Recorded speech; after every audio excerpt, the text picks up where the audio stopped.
students, now open your English textbook, page number 39, activity 5. Okay, lesson unit 5, we can invent, activity 5. Okay, notice the story pattern. यहाँ पे क्या है, एक story बताई गई है आपको, वो स्टोरी को हमको रीड करना है. आपने ये स्टोरी तो मैं आपको बताती हूँ कि आगे जब आप लोग आगे केजी सेक्शन में या फर्स्ट स्टैंडर्ड में पढ़ते होगे तब भी आपने ये सुनी होगी. खाली उसका heading title is different, otherwise story are same similar because your story is the thirsty crow, है ना, आपने पहले सुना होगा this story. So this story and here is the both are same story similar, the crow and the pitcher. pitcher मतलब पता है ना आपको, जो पॉट होता है, घड़ा होता है, जिसमें पानी भरते मटका होता है, उसको बोलते हैं pitcher, है ना.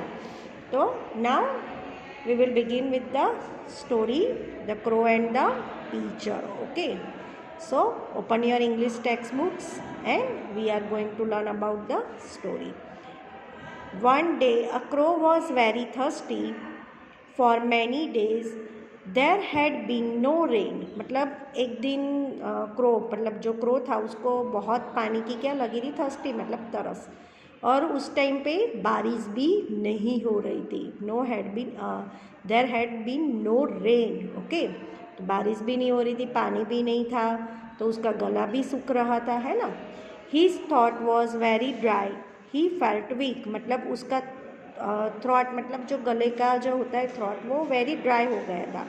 एंड फेल्ट वीक मतलब उसको ऐसा लग रहा था, उसको ऐसा वो वीक हो रहा था, ऐसा उसको फील हो रहा था, क्योंकि बिना पानी के हम लोग रह नहीं सकते, इसीलिए पानी बगैर तो विदाउट पानी हम कुछ कर नहीं सकते हैं ना, पानी के बगैर हम रह नहीं सकते हैं ना.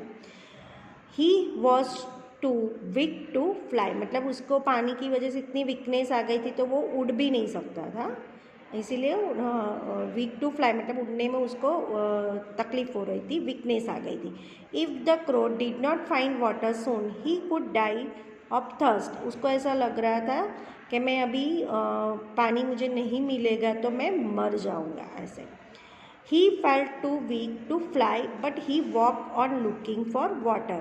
भले वो वीक लग रहा था, उड़ने में भी उसको तकलीफ़ हो रही थी, फिर भी बट ही वॉक ऑन मतलब फिर भी वो चल रहा था. एंड लुकिंग फॉर वाटर, और वाटर को वो देख रखा था कि लुकिंग मतलब कहीं से भी उसको वाटर दिखाई दे रहा है, वो पानी को शोध रहा था मतलब वाटर को ढूंढ रहा था. Suddenly the crow came upon a pitcher on the ground. एकदम सडनली उसका ध्यान गया कि वहाँ पे उसने ग्राउंड पे क्या देखा, एक पिचर मतलब जो एक पॉट होता है ना, जिसमें पानी होता है, पॉट बोलो, मटका बोलो, जो भी बोल सकते हो आप. The pitcher had water in it. The crow put his beak in the pitcher but the water was too low for him to reach.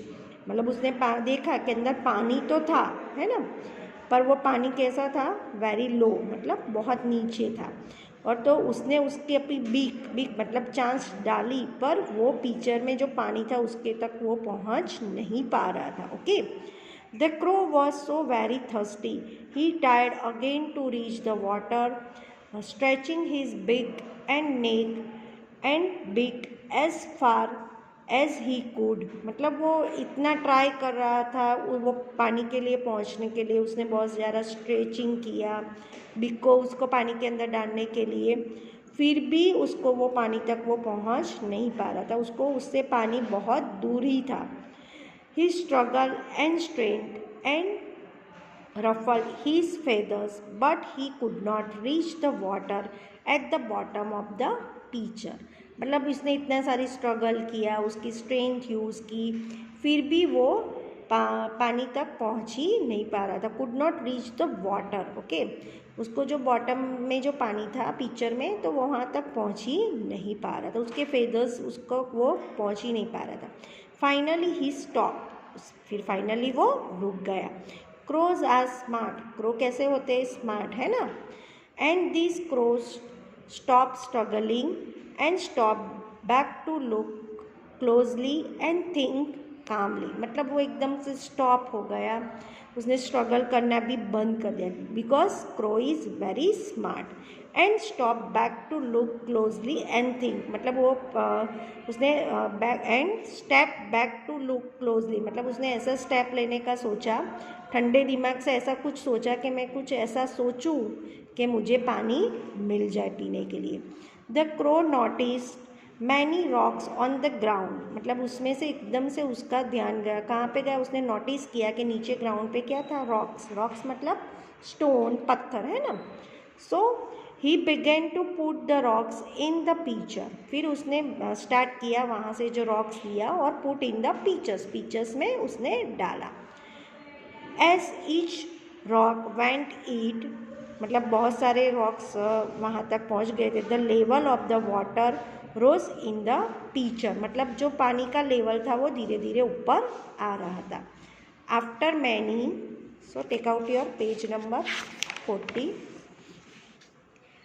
After many rocks the water was finally at the top of the pitcher, मतलब उसने बहुत सारे जो rocks डाले one by one डाल के, so finally वो water कहाँ पे आ गया, eight the top of the pitcher, मतलब ऊपर के लेवल तक आ गया। The crow could reach it, मतलब तब वो क्रो वो वहाँ तक पानी तक पहुँच गए। He finally got the drink he needed, मतलब फिर फाइनली उसको जितनी पानी की ज़रूरत थी उसने वो पानी पी लिया। The moral of the story is no problem is too big if you take time to think of a solution. Okay, understood. यहाँ पे क्या बोला कि ये स्टोरी से आपको मॉरल मिलता है ना, कि no problem is too big, मतलब प्रॉब्लम बहुत बड़ा था पर आप उसको टू टेक टाइम, उसके लिए आपको क्या निकालना पड़ता है, थोड़ा टाइम निकालो, थोड़ा थिंकिंग करो, थोड़ा सोचो, तो फिर वो और उसका सॉल्यूशन आपको मिल ही जाता है। इसीलिए आपको ऐसा घबराने की ज़रूरत नहीं। आपको भी, मैं स्टूडेंट्स वही बोलती हूँ कि लाइफ में कभी भी एनी प्रॉब्लम, कोई प्रॉब्लम ऐसा, भले कोई भी प्रॉब्लम आपके लिए बिग हो, पर आपको उसके लिए थोड़ा टाइम निकालो, थोड़ा सोचो, थिंकिंग करो कि उसका सॉल्यूशन तो निकल ही आता है ना। तो लाइफ में कभी भी कुछ भी प्रॉब्लम हो तो आपको उससे घबराना नहीं चाहिए। Okay students, thank you.